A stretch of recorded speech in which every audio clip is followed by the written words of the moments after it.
Hey, do you have diabetes? Do you know someone with diabetes? Were you just diagnosed with diabetes? Are you at risk for diabetes? I want to tell you, sugar isn't bad for you. What do I mean? We'll tell you right now. Hi everyone, my name is James Marin. I'm a holistic registered dietitian, environmental nutritionist, author, speaker, and diabetes expert. Yes, I'm here to tell you that sugar is not bad for you. But let me explain, okay? You're right, sugar's not bad. Processed sugar is bad. Ah, yes. But there's so much confusion. So many of my patients I see come in saying, oh man, I can't eat fruit. I can't eat, dried fruit because that's too much sugar. That's like a half truth, right? So I will say, if you're in a really bad spot, if you have high inflammatory markers, your blood sugar's off the chart, your A1C is crazy high, yeah, I'm not gonna recommend you go out and eat a bag of raisins or eat a big old mango or watermelon by itself. Yeah, you definitely don't wanna do that, okay? But in general, fruit can be a part of a really healthy lifestyle. And actually, many peer-reviewed studies, and one was a huge meta-analysis done with like Oxford and in Beijing, many research facilities and universities. They studied thousands and thousands of individuals and found that those who ate fruit on a regular basis decreased their risk of developing diabetes by 12%. And those already with diabetes had a 13 to 20% decrease in risk of developing more complications associated with diabetes. Crazy, right? So if it's all about sugar, why is it that fruit can help protect people from getting diabetes? Fruit can even help protect people who already have diabetes. Well, that's because fruit and the sugar in fruit is a lot different than just plain old added sugar, right? That's why I say it's not so much sugar that's a bad guy, it's how you frame that sugar, right? Is the sugar in a vegetable? Is the sugar in a fruit? Is the sugar found in connection and in a whole food with other amino acids and fiber and other great carbohydrates for you?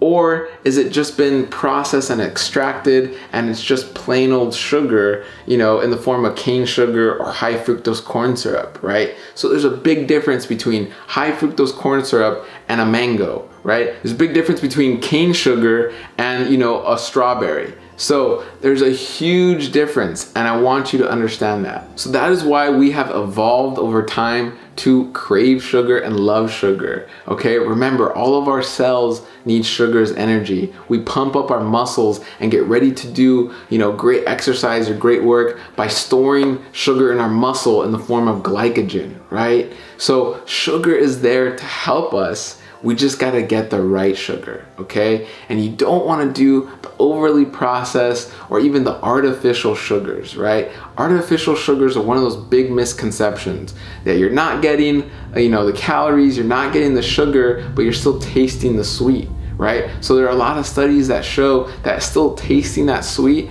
will put you at risk to overeat later on that day or even the next day, right? It's gonna still excite your taste buds and still make you addicted and crave sugary things. So you're not getting away scot-free, 100%, oh cool, I'm avoiding sugar, I'm avoiding calories by having all that artificial sugar. You're still putting yourself at risk. You're still setting yourself up for binging or craving highly sweet, highly sugary foods, okay? So I wanna tell you, it's okay to eat that fruit, but you wanna eat it in combination with other healthy ingredients, right? It's okay to eat that apple, maybe have a little bit of unsweetened peanut butter with it, okay? It's okay to eat that banana, but maybe throw it in a smoothie with some kale and orange and some unsweetened almond milk and make a really nice smoothie out of it, right? So you're getting other fiber and greens, and eventually what you'll start to notice is your inflammation goes down. You start to feel better. Your blood sugar starts to normalize. And once your blood sugar starts to normalize, you're reversing your diabetes symptoms. You can then have that half a watermelon during 4th of July or something, right? You can eat, 2 mangoes. All right, but the idea is that no one says I can't stop eating mangoes, right? No one says, oh man, I'm on my 5th apple, I just can't stop, right? So even fruit has these internal mechanisms called fiber that prevent you from overeating. No one says I can't stop eating these Brussels sprouts, okay? That's fiber. By the time you get to your 5th apple, you'll probably vomit, okay? You can't eat more or even 5 apples. I don't really know anyone who would want to do that. You don't feel good. Okay, your stomach's gonna feel really distended, you're gonna feel really bloated because of all that fiber. On the flip side of that, yeah, crackers, croissants, ice cream, all these things without fiber that just almost melt in your mouth, you're gonna overeat, you're gonna overindulge. Again, it's not a complete food, okay? However, fruits and other veggies and even dried fruits are complete foods, and you can eat that. Right?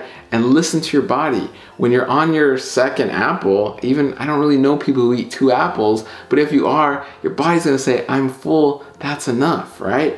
And just listen to your body. So again, guys, the idea is not that sugar is bad.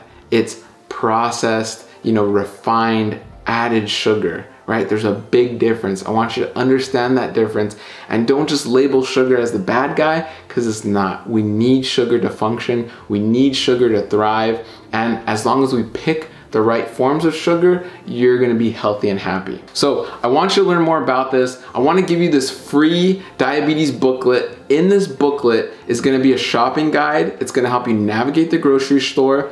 It's also gonna tell you about 101 foods you should avoid, okay? Spoiler alert, a lot of them have sugar or added sugar, right?